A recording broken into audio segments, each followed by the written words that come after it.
I took the upper apart and I am surprised some more. There are retainers on the screws in the gas block, and the gas block is steel. So I got a 081 for dimension. Now there's a burr in the barrel underneath there. That's why that's protruding so high. But it's a 081 with just a burr underneath it for sure. So the 080 will go in, but the 081 is full bore. Not too bad, actually. It's a little on the big side, but it's really not what I would consider blown out of proportion.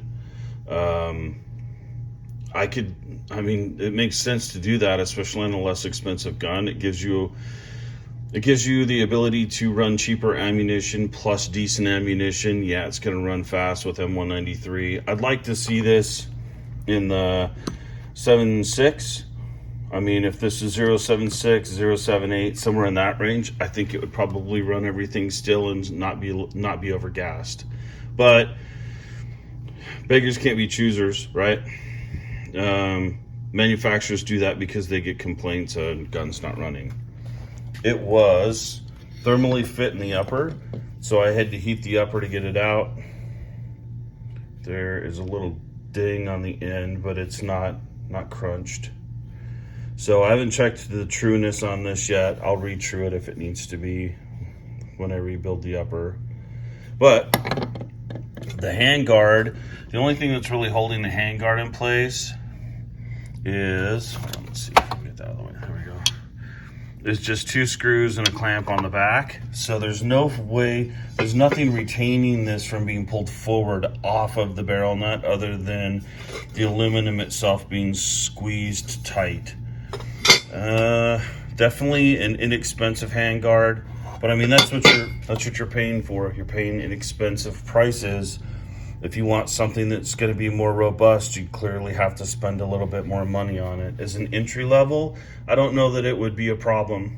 So if you're running and gunning really hard, I could see it be an issue, especially the aluminum expanding a little bit when it gets hot and it slides forward loose. That could be an issue. Not enough to really make a change unless, like I said, you're planning on running it hard, and then it's a no-go. The barrel nut is steel. The barrel nut was tight in the threads on the upper, so it wasn't sloppy threads. It was horrifically over torqued. It was well past 85 foot-pounds. I didn't get it on video, but I may have produced a hernia trying to get this off. So not so good. We will put that back on with respectable amounts of torque in the right torque range instead of going batshit crazy. But overall, once again, there's a huge dichotomy going here. There's some interesting stuff that is actually kind of shocking because it's decent, and then there's some other stuff that's just boringly mediocre, and it really shouldn't be that way anymore. The one thing that I don't like is this hard shoulder right here, this hard step. It's not that it's stepping down, it's the way that they did it. So this is a 90-degree step, right? It's not been smoothed out, and this makes it makes a stress riser in the metal when you do this. So when you see an M4 barrel break, they always break in that little cut right up here made for the M203.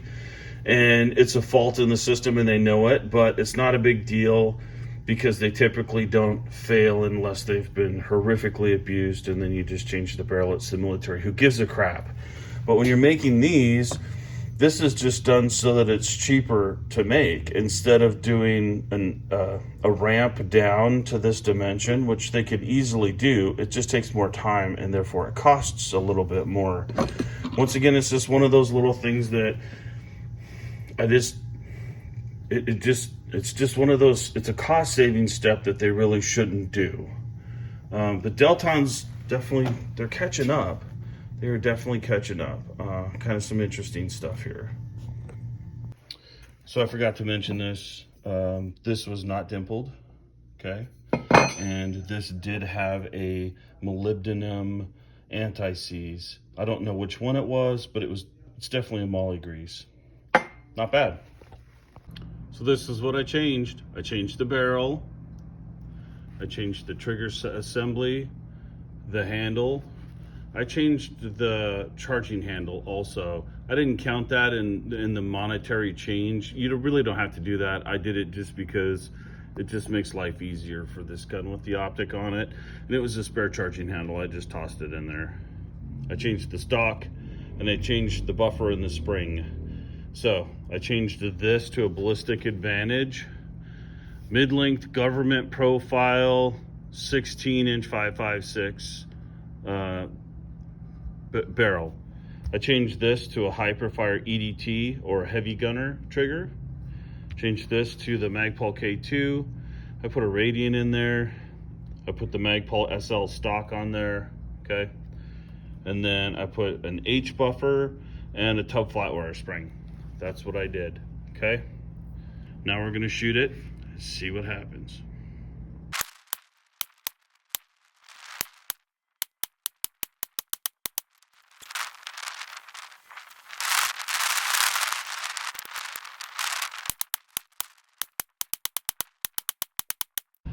Well, I spared you guys a crap ton of me just sitting there pulling the trigger because I pulled a lot of trigger over the last couple of days. This is the Delton factory barrel, okay? So without the 62 grain, it was under 3 inches. With the 62 grain, it was over. The 62 grain group was pretty bad. This is the Delton with the ballistic advantage barrel. And I am not going to kill you with page after page of target and all the different numbers and why there's some that are marked off and why there's some are. I got essentially the same area size with ammunition out of that gun. Some of it's not the same. This is a reload. It actually shot pretty good out of there. 24.0 grains attack is a little hot. 23.6 is the happy zone for those, at least out of the ARs. But you can see I got some pretty decent groups. I got 2-inch, 2.7, right? So they're all right there in the 3, except for this one. This one was 2-inch, and I think I lost a 5th shot, so it may be a little bit bigger, okay? So that's the same area. That's basically the same area I'm shooting over here. So you doubt yourself when this shit happens, right? So I took my Razor out, 14.5. It's a tri-arc barrel. I've shot it a lot. I know what it's capable of. And so I was shooting the Fiocchi. I got 2.5, right? That was probably the best group of Fiocchi. X-Tac was 175. It's always shot great out of that. So the HPR 55 grain VMAX bullet, 1.6, right? So you're not seeing a whole bunch of crazy except for like the Winchester M193. That very well could be a flyer and it could be a much smaller group. That gun has never liked Remington 223, the 55 grain. The PMC bronze is 3-inch across the board no matter what. So what am I seeing here? I'm seeing a couple of things, and I've thought about this a lot because at a certain point you're just like, okay, this is not the conclusion that I was looking at or thought I would receive, which is kind of dangerous when you're looking at stuff scientifically, and it's definitely dangerous when you're looking at stuff statistically. So what does this all kind of hash out to be? The Delton factory barrel is standing up to the ballistic advantage cheapy $150 government barrel. With this ammo, there are some of the ammo that it's better with. The 62 grain, so this is CBC 62 grain, right?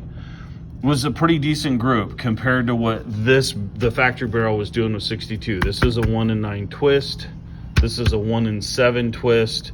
Not surprised at all that was happening. 62 grain, in my opinion, is not the most accurate round I've ever seen out of ARs. I don't prefer it. I prefer the 55, right? So this is kind of odd, 2.7-inch group. This easily could be a flyer or me jerking the shit out of the trigger. I doubt it, though. I was calling all of these shots. There's a significant difference in the quality of shooting that I see with this as the shooter than I do with these, and it has to do with the trigger, and it has to do with the muzzle brake, and it has to do with this gun not moving at all from target.